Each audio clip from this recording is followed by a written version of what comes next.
See the misery within,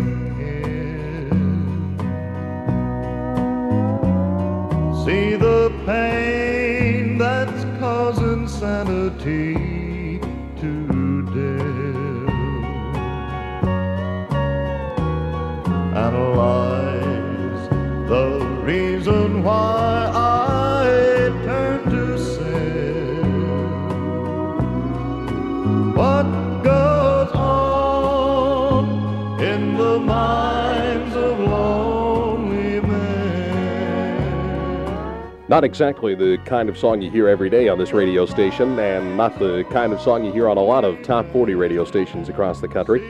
It is, however, a song that we're going to be playing in full a little later on this hour. And for the next hour, in case you have not already heard us talking about it before, we're going to be totally out of format, so to speak. That's radio talk.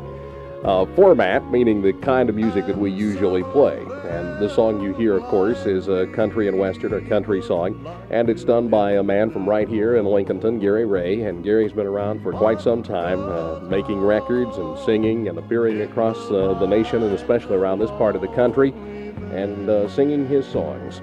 Gary's going to tell us about some of the ups and downs of his career, and maybe if there's somebody out there who's been thinking about a career as a songwriter or as a musician or as a singer, thinking about maybe trying to have that hit record, whether that hit record be a country record like some Gary's done, or a rock record like Gary's done some of too, or perhaps some other kind of record. Maybe it will help you to get started. Maybe it will help you to avoid some of the problems along the way that Gary's encountered and has the experience now of knowing a little bit about that he didn't know about sometime before. Gary is here with us this morning. As I said, that's Gary's latest record, by the way. We're going to be playing it in full just a little later on this hour. But right now, let's talk about something that happened a long time ago. Gary, welcome to WLON this morning. It's good to have you here. Thank you very much, Wayne. It's a pleasure to be here. You were talking about the ups and downs, this type of thing, and you do have your ups and downs. We've been at it a long time, made a lot of mistakes, and trying to correct some of them. It takes time to get some of these things straightened out. If I had to do all over with again, I'd turn around and go right the same route I went. We're hoping for greater things to happen now. We've got doors open that we didn't have before. Okay, Gary, when did you first think about the first time? How old were you, and when was it the first time you thought about said, gee, I'd like to be a singer, and I'd like to have a hit record? Well, I thought about being a singer as far back as I can remember. The first music that I got into was gospel. I didn't try to do anything in the country field until I was about 20 years old. That's the first time I ever walked on a country stage, and after I did that, I've had the itch ever since. Okay, you've done primarily country records. Some of them have been rock-flavored, but generally they've been in the country field. We're going to play a record that takes us back a ways right now. This is the first record that you ever did. Now, you'd done some songs before this, and you'd sung some and so forth, but this is the first time you had ever done a record. Let me ask you two questions first, though, before we play the record. Number one is, when was the first time you ever actually made any money from performing, actually got paid for playing an engagement or whatever, and in turn, was that before this record or after? And do you remember how much you made? The first time I ever made any money was at the Old Willow Schoolhouse over here just the other side of Hardin, and it was before I ever cut this record or any record. What I came home with that night was $3.50. How long ago was that? What year, do you remember? That was back about 1960, somewhere in that neighborhood. How old were you at the time? I guess I was about 19, 20 years old. Okay, this record came, I guess, a short time after that. You had the bug, got yourself. Did you have your group together at this point? No, I didn't have a group together at this point. I sat down with this song and tried to write something and come out, and I had a friend to help me with it, and decided I'd try it. So me and my wife plays piano. We went over to Arthur Smith Studios, and we talked to Arthur Smith and Tommy Fell, and so we decided to go ahead and cut it. Tommy Fell played lead guitar on it. Wayne Hass played bass, and Jim Buchanan played drums, and my wife was playing piano. And we went ahead and cut this thing and recorded it, and believe it or not, I made some money off this first thing that I cut. Okay, this is about just after what, late 1960, I guess, early 1961. I think it was probably cut somewhere around December of that year. And the song is called Extra, Extra. You're going to notice that the sound of the song is a little different. The voice is not obviously as mature, and also I think the range of the voice was not as good at that particular point as it became later on with the maturing of his voice. The name, get this, folk, Gary, as I said, is a local guy from right here in Lincolnton, and the song was done that you could put it on basically any label you wanted to because it was your own label. You were paying the bill, and in turn, if it made any money, you made it, and if it lost money, you lost it. And the song Extra Extra was done on Lincoln Records back in 1960. This is what Gary Ray sounded like. Extra, extra, read all about it. My baby says she loves me and no doubt about it. Extra, extra, read all about it. Gonna be a wedding in the chapel tonight. Quit my roaming, gonna settle down. Build a little shanty about a mile from town. Making no difference whatever unfold. Keep loving my baby, let the good time roll. Extra, extra, read all about it. My baby says she loves me and no doubt about it. Extra, extra, read all about it. Gonna be a wedding in the chapel tonight.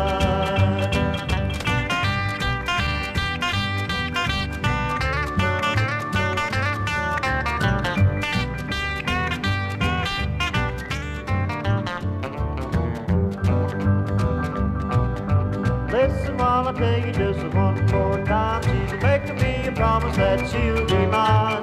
Sweet as sugar candy and a sugar pie, and I'll stick with her till the day I die. Extra, extra, read all about it. My baby says she loves me and no doubt about it. Extra, extra, read all about it. Gonna be a wedding in the chapel tonight. I said they're gonna be a wedding in the chapel tonight. Yeah, she got mean on that piano, I'll tell you. That was back in that was your wife, of course, and that was back in the year 1960. And in turn, that particular record led to an album for Gary Ray. He made a little money, as he said, off the first record he ever cut. That gave him some encouragement, and then he got some more encouragement. But the encouragement led to a little bit of disappointment as well. We'll talk about that when we return with our guest today, Gary Ray, right after these messages. Gary, you cut that record Extra Extra. We played it on the radio station here in Lincolnton, obviously. A lot of other stations around the area played it. Those were the days when it was easier, I guess, to get a record played because, a tight playlist hadn't happened yet. A lot of radio stations, this one included, played a little bit of country, a little bit of rock, a little bit of something else. Radio was, to some degree, as a music force at least, was in its infancy. It hadn't evaluated itself as it has now, and of course now you've got country stations who play nothing but country music. Didn't have those then. You have rock stations who play nothing but rock and so forth. In those days, everybody played a little bit of everything, and a playlist on a particular station might include a couple hundred records. Now, if you got 20, that's about it. Not counting the oldies and so forth, and maybe a few album cuts. About 20 records is about it. We've got a grand total, I think, 15 plus a few extras, so that gives you an idea. Country stations, the same thing. It's harder now to get that break and to get that start. Elvis Presley had it easy. He came out in the 50s. Gary Ray came along in 1960, cut that record, and actually, by golly, got it on enough radio stations, got enough people interested in it, made a few dollars out of it, and then came along the fast-talking gentleman who said, hey, you've got talent. And he was right, but he wanted to use that talent to make himself a buck. This is very true, Wayne. The gentleman came along and he said that he wanted me to cut an album, and I thought the guy was authentic in what he was doing. I talked to him. I signed a contract with him. 2 months later, we went to Winston-Salem, North Carolina, and when I walked in the studio to cut this album, I'd already signed the contract, so there wasn't any backing out. And I've got a better studio in my home than he had. The quality was completely ridiculous, but he was one of these guys that were looking for a fast buck and to rip you off, and that's exactly what he did to me. And this kind of pulled me away from it for a while, and I kind of laid out of the record end of it for a while. I didn't lay out of the club end of it or the stage end of it because I stayed right there. But you're going to meet these type people in this business. If there's anyone out there that it has this in mind, there is routes to go, and believe me, you need to check them out and find the right routes before you invest any money.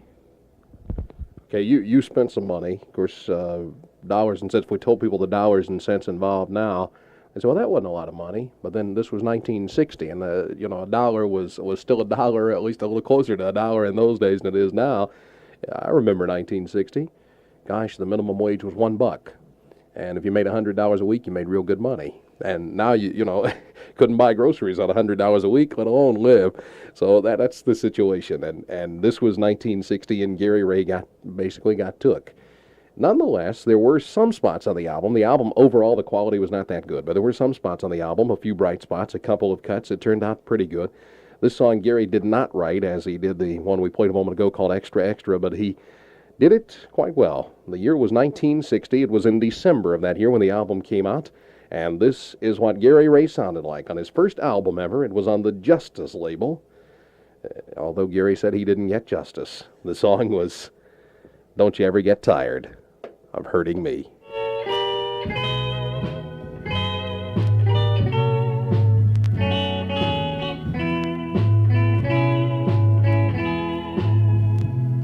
You make my eyes run over all the time.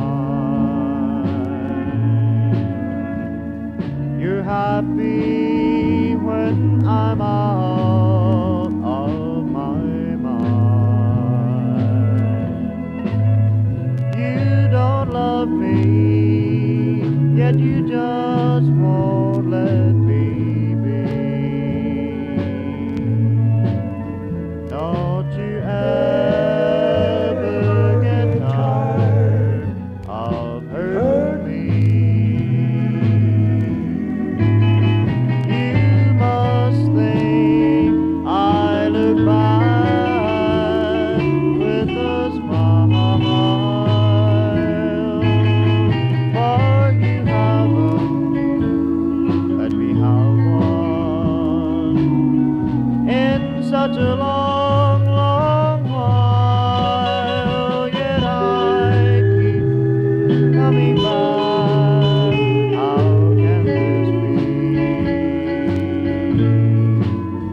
Don't you ever get tired of hurting me.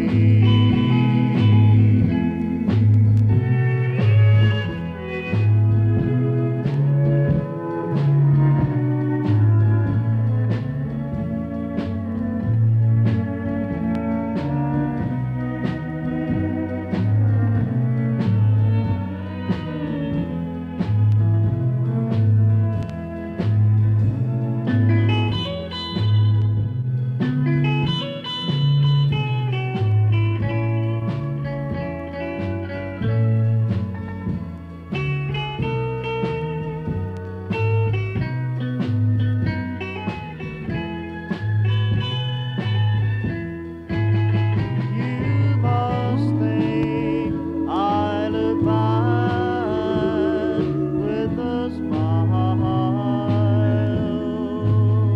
for you haven't let me have one in such a long, long while. Yet I keep coming back.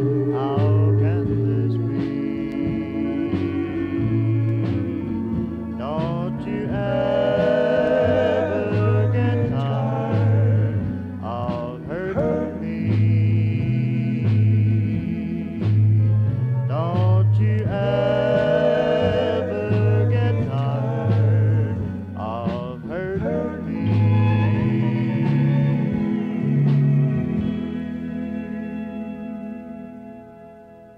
Don't you ever get tired of hurting me? That might have been what Gary Ray was saying to the guy who in turn helped him to cut that album after it happened. I think you could tell that there was a significant difference in the quality, the recording quality of that particular session and the earlier one. That was his first album, and it sickened him of the whole business of recording. nonetheless, he was making some money, making some appearances around the area, nightclubs and other locations, and in turn was staying with his music, although not recording it anymore. But he did get back into recording a couple of years after that, about 1963. We'll talk more with Gary Ray and about his career and the ups and downs of it right after this.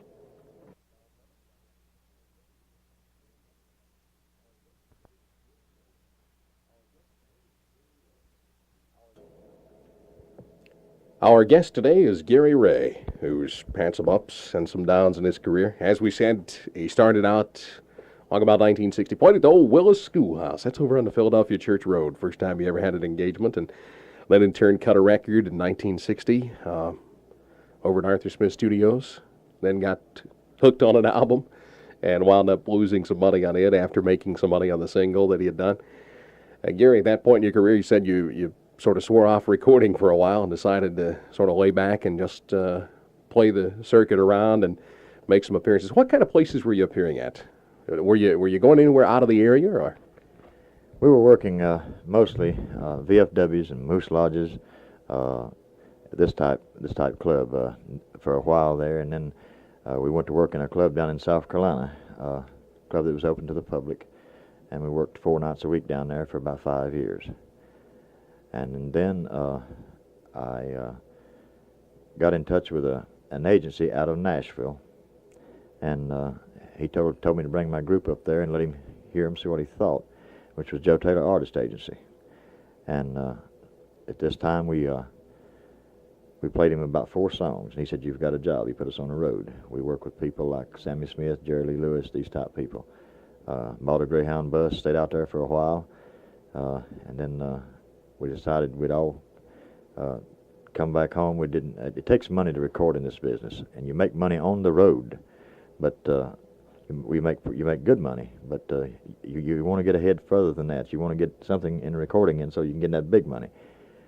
So we came back home and just kind of wanted to get our heads together for a while, and sat down. The whole group sat down and wrote an instrumental. Worked it out. We got tired of using the same theme song that everybody else kicked off with, so we decided we'd get something to kick off with. And a friend of mine liked it, and he said, "You should record that thing." So we did, and it came out. It was an instrumental thing called Gou Head, and we got a lot of play off of it. It was #1 in a lot of the stations, and made quite a bit of money off this record. Okay, let's mention, if we may, that in the meantime, that was in the mid to late 60s, but back in the about 63, you'd said, well, what the heck, I'd done it once before. I'd gone to a recording studio and recorded myself a single and made a little money, and so you tried it. Unfortunately, when you got back a record called To the Isle and What to Do With You, the flip side of it, pretty good record as far as the song goes, but you had a problem. The technical quality of the record was not good. Same thing with the album, but in this case it was that the record wouldn't track. Radio stations, having lighter tone arms for the most part, said, "Hey, we can't play this, won't play, won't track." You could track it with a heavy tone arm, but with the problems with it and everything, you lost it. In fact, lost every penny you put into it. And I'm sure at that point you were thinking hard about, hey, I don't want to get involved in this recording business again. And you didn't for a while. What year was Gou Head? What year did you finally come out with that? Gou Head came out in about 1973. And I made my mistake on this record too. The record was #1 in a lot of the stations, and I went through a guy out of Hickory, and he had BMI pressed on the record, and we had the writer's rights and everything. Went through Washington through the copyright office, but he failed to register it with BMI, and all the radio play we lost off of it. But the record we had good response off of the record, and it gave us the itch to keep at it. Okay, this was 1973, 10 years after you cut the record before. You've been in the business like 13 years now, and going at it since around 1960. And this was 1973, as we said. You've been playing the club circuit all over and so forth, and cut Gou Head. And in case anybody, a lot of people probably not familiar with it, you make money in the recording business. You mentioned BMI, and there are actually 2 or 3 different ones, but the main ones are BMI and ASCAP. You register records. Music is licensed, and in turn, radio stations pay a fee to play this music. Now, this goes to ASCAP or to BMI. The fee varies, but in turn, based on percentage of play across the country, we keep logs occasionally for BMI. ASCAP does their own listening, but essentially it means that if a record gets played a lot on the radio, in addition to what you make from selling the record, which you did get your money from selling the record, but you missed out on the radio money. In addition to that money that you get from the record, from the sale of the record, if you wrote it, or if you produced it, or if you are the singer or the artist on it, you get a percentage. Not a lot of money, but a little bit from the play of the record on the radio. And so in turn you missed out on that. But it was a good record nonetheless, and it was also a good theme for your group. And this was the theme that they came up with, and this was also a hit record. 1973, and the song was Gou Head. This is Gary Ray and the group called The New Sounds. Did you use that for a long time? Yes, use it a long time. Okay, Gary Ray and the New Sounds, 1973.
1973.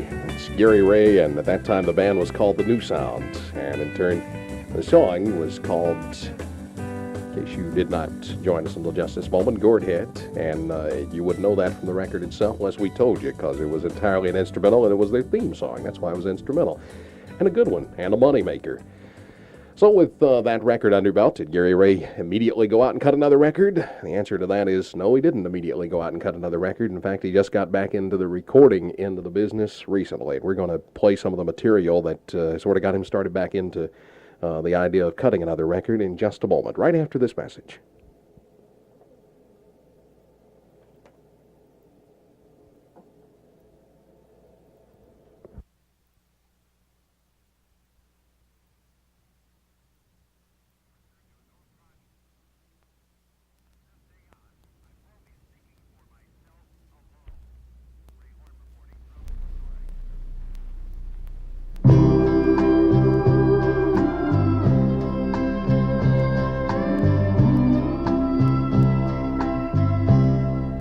Don't look so sad. I know it's over, but life goes on, and this whole world will keep on turning. Don't say a word about tomorrow or forever.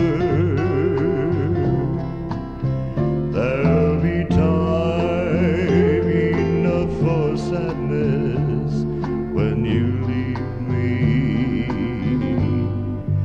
Lay your head upon my pillow.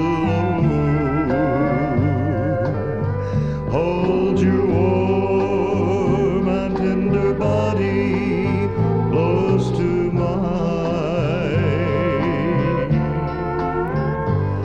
Hear the whisper of the raindrops flowing soft against your window, and make believe you love me one more time.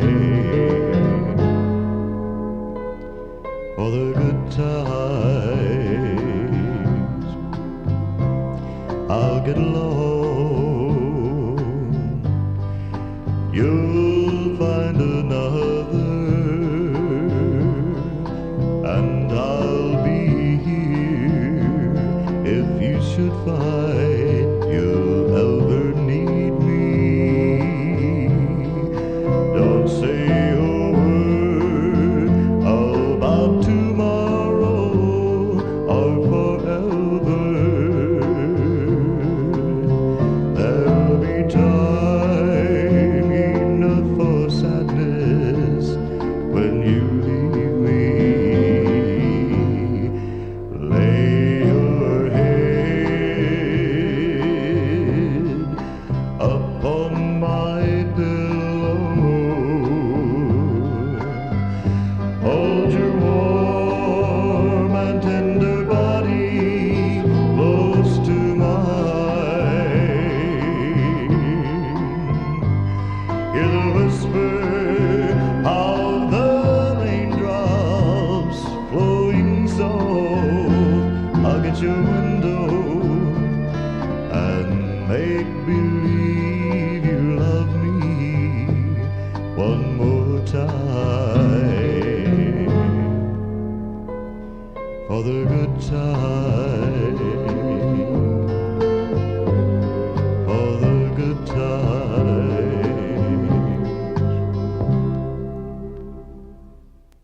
That song, of course, is one that was done originally by Ray Price. He's a gentleman whose music Gary Ray likes a great deal, and he sounds a lot like him. Yes, he does these days. Doesn't even, somebody might say, hey, that doesn't even sound like Gary Ray, if they heard Gary Ray several years ago. Gary Ray is our guest this morning. We'll be back with him right after this.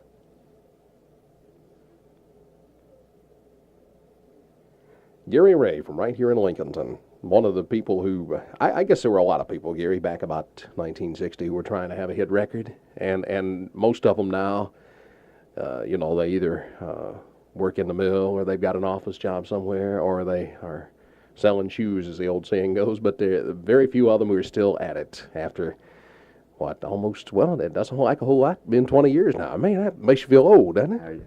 That's right, Wayne. My wife and I were talking. She said we're talking about most of the people that were in it at the time that we began have quit now. And she said, I guess you'll quit when your toes turn up. I said, probably so. But I've met a very nice gentleman now, and he started managing me. And I've got more hopes now than I ever had in my life. Mr. Craig P. Gates has started managing me. He's taken me to Nashville, and he started doing some recording with me. We're going to open up a club very shortly. I can't say just at the moment exactly where it'll be for various reasons, but won't be about 2 months till we'll be opening one. And I'm sitting on top of heaven right now. I'm just thrilled to be where I'm at. You know, a lot of people say, you know, if you had it to do over again, would you? And of course, you said at the beginning of the thing you did. You made some money along the way. Of course, you've lost some. We talked about some of the records you spent money on and never got a penny back out of, and in turn had to work another job in order to support your habit. And your habit was not, you know, not alcohol or drugs. Your habit was recording and playing country music, and in turn, it was a habit that was sort of in your blood and something you just couldn't kick. And now that it seems to be turning around good things for you, probably glad you didn't. That particular song we played just a moment ago, For the Good Times, Ray Price, you were telling me about an incident that happened up in Maryland over there. Yes, we went to Baltimore, Maryland, Wayne. we're working for a Joe Taylor Artist Agency out of Nashville. And at that present time, this song was right on top of the charts. And we walked in there, and we were staying up with the top 10 songs in the rock and country feel. But I did this song 3 times.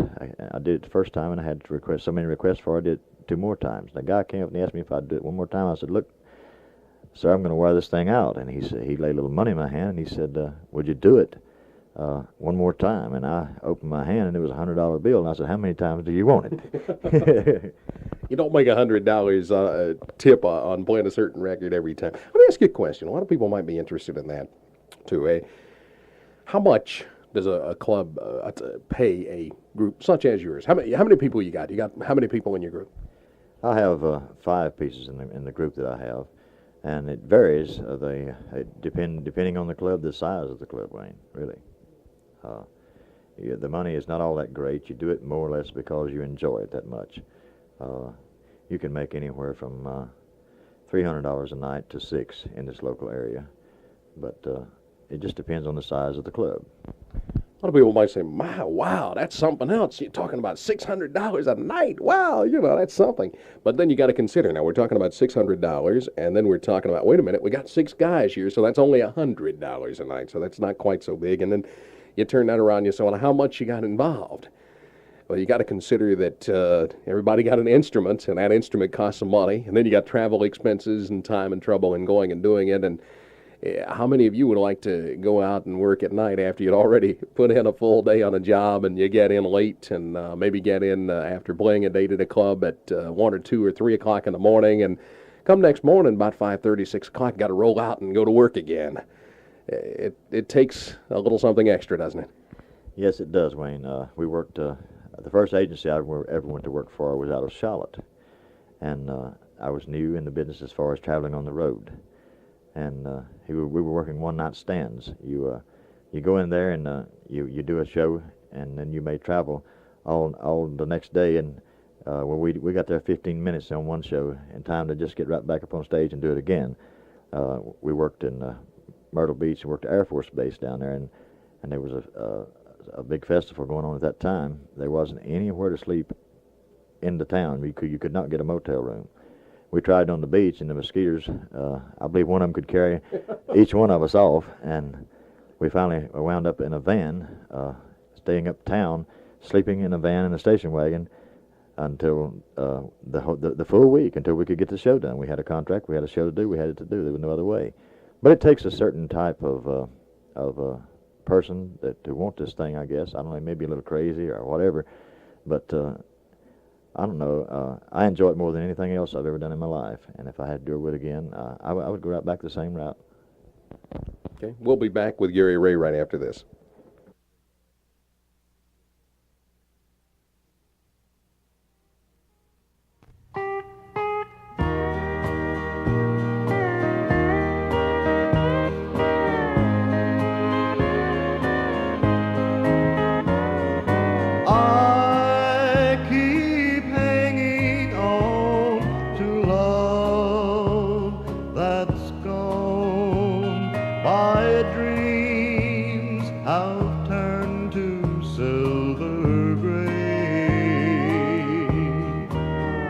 And if I never do get over you, it won't matter anyway.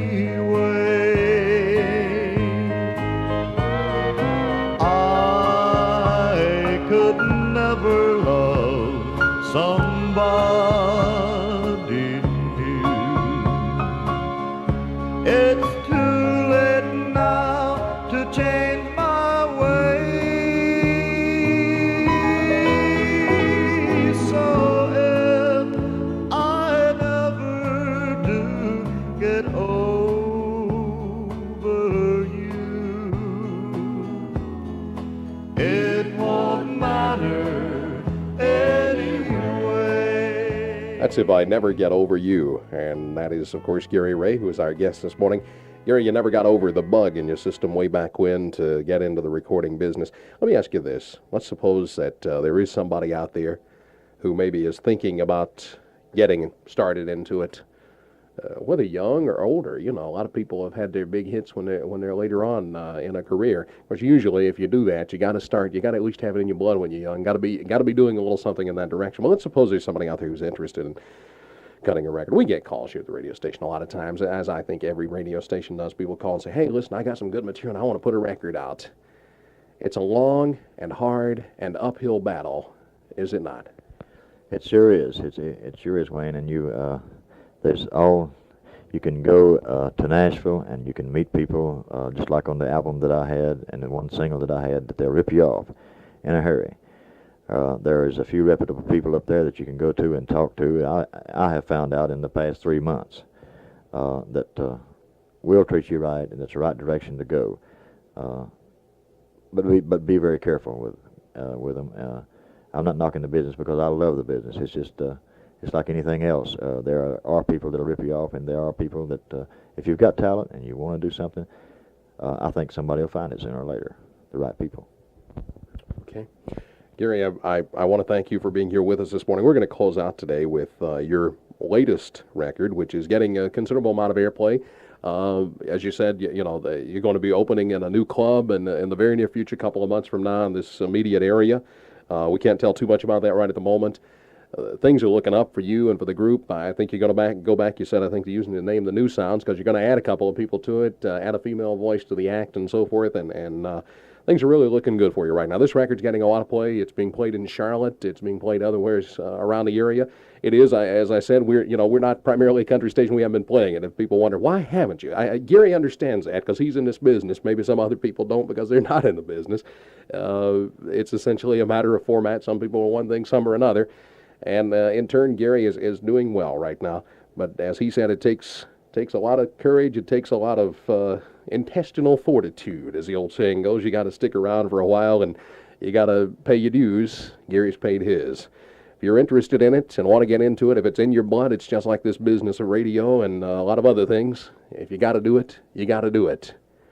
If, on the other hand, you can't take hard times with the good, better stay out, because it's got 'em. We're going to play Gary's new record right after this.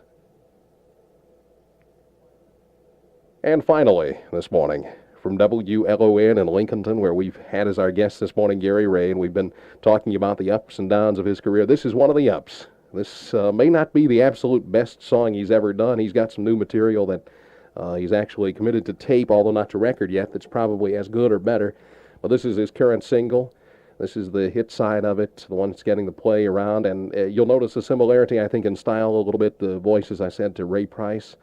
This is Gary Ray and the Minds of Lonely Men. You may have seen him do this one on TV, on Tommy Vale's Saturday Showcase. Gary Ray.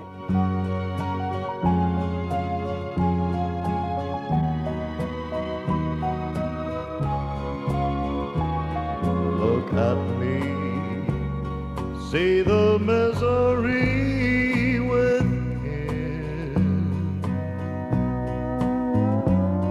see the pain that's causing sanity to dim,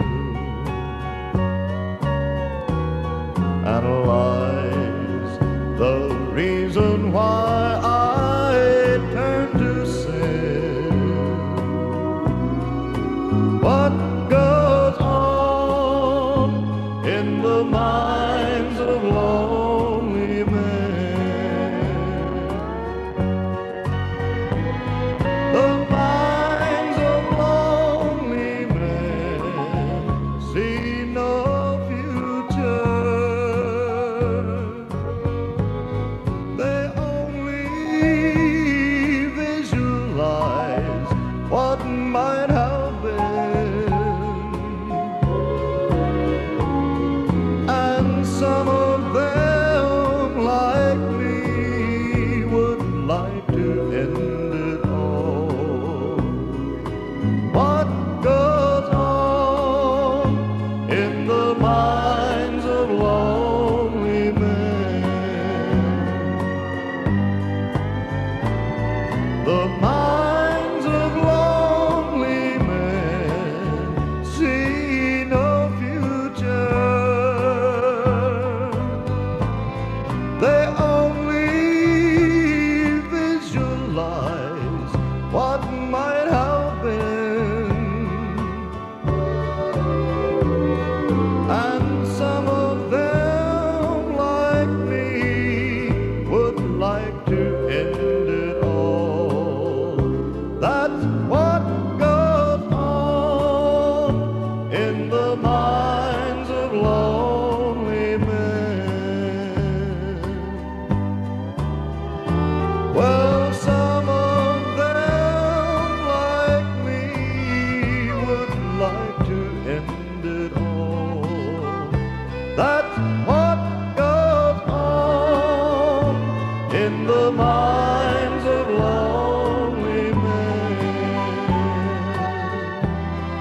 That's the Minds of Lonely Men, and that's Gary Ray, our guest today on WLON. We want to thank Gary for being with us again. Hope you've enjoyed the program, and we hope that it won't be much longer until you'll be able to go and hear Gary Ray in a nightclub right in this area, and we'll be telling you about that when it happens, which should be within the next couple of months.